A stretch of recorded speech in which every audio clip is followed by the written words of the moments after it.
خدا کو کس نے بنایا؟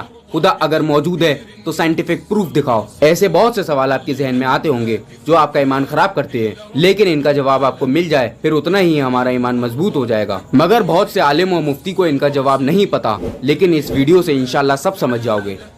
اللہ نے مجھے اگرچہ یہ صلاحیت دی ہے، یہ سوچنے سمجھنے کی، یہ بیان کرنے کی، یہ علم و معرفت دی ہے، تو خدا کی قسم زمین و آسمان کو بنانے والے کی وحدانیت کو، اس کی وجود کو میں قائم مقام کر کے رہوں گا۔ میں آج دنیا کو دعوت دینے آیا ہوں، لا الہ الا اللہ محمد الرسول اللہ صلی اللہ علیہ وسلم۔ نہیں ہے کوئی معبود اللہ کے سوا، اور محمد صلی اللہ علیہ وسلم اللہ کے رسول ہے۔ آج اگر یوں کوئی کہے کہ اس کائنات کو بنانے والا کوئی نہیں، اس کائنات کو چلانے والا کوئی نہیں، اس کو وجود بخشنے والا کوئی نہیں، آج اگر سائنس یہ کہتی ہے کہ اس دنیا کا وجود بگ بینگ سے ہوا، تو ان سے میں کہتا ہوں کہ بتاؤ بگ بینگ ثبوت کیا ہے تمہارے پاس؟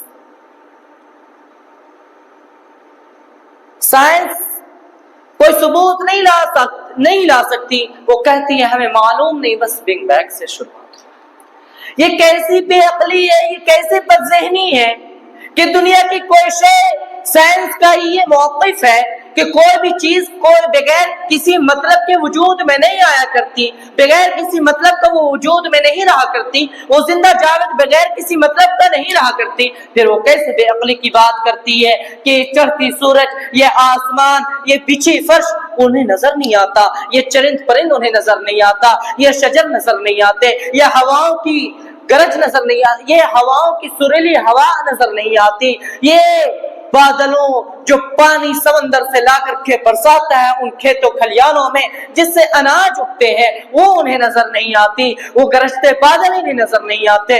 اللہ اللہ، یہ کیسی بے ذہنی، بد ذہنی اور بے عقلی کی بات ہے۔ لا الہ الا اللہ کا انکار کرنے والے اس بات کو کیا نہیں سمجھتے، اس بات کو نہیں دیکھتے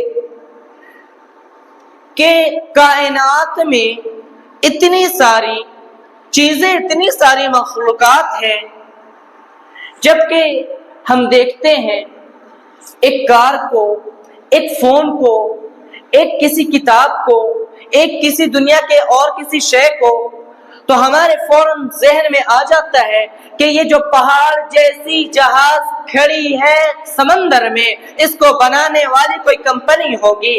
اگرچہ ہم آج ایئرپورٹ میں دیکھتے ہیں، فضاؤں میں اڑتی ہوئی یہ ہوائی جہاز دیکھتے ہیں، یہ سڑکوں پر چلتی گاڑیاں دیکھتے ہیں، یہ چلتی ہوئی ٹارچ کو دیکھتے ہیں، تو یہ فوراً ذہن میں آ جاتا ہے اس کو بنانے والا کوئی انسان ہوگا، کوئی کمپنی ہوگی، اس کو کوئی اس نے کریٹ کیا ہے۔ مگر اللہ اکبر، افسوس ہوتا ہے مجھے ان کی بد ذہنی پہ، بے عقلی پہ، کہ اتنی بڑی کائنات، اتنی بڑا جہاں، یہ سمندر، یہ سورج، یہ چاند، یہ ستارے، اور نہ جانے کتنی گیلیکسیز ہیں، نہ جانے برہمانڈ میں کتنے گیلیکسیز ہیں، ہزاروں ملین سال تک اگر سفر کیا جائے تو گیلیکسی کو کراس نہیں کیا جا سکتا۔ اس کے بعد بھی اگرچہ کوئی خدا کا، کریٹر کو ہونے کا، وجود کا انکار کرتا ہے، تو میں مانتا ہوں اس سے زیادہ بے عقل اور بد ذہن شخص کوئی نہیں۔ اب ذرا غور کریں اور سائنس اور جو وجود کا انکار کرنے والے ہیں اللہ کا، اس کی وحدانیت کا، مجھے اس کا جواب دے۔ میں دو سوال کرتا ہوں۔ آنکھوں کا کام ہے دیکھنے کا، آنکھوں کا کام دیکھنے کا۔ سائنس کہتی ہے کہ تقریباً 4000 کروڑ سال پہلے سورج کو بنا دیا گیا۔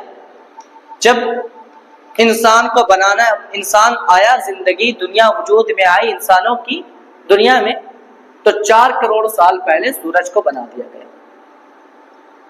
اب یہ کیسا اتفاقاً ہے کہ سورج سے ہمیں وٹامن ڈی ملتا ہے، ہماری آنکھوں کی روشنی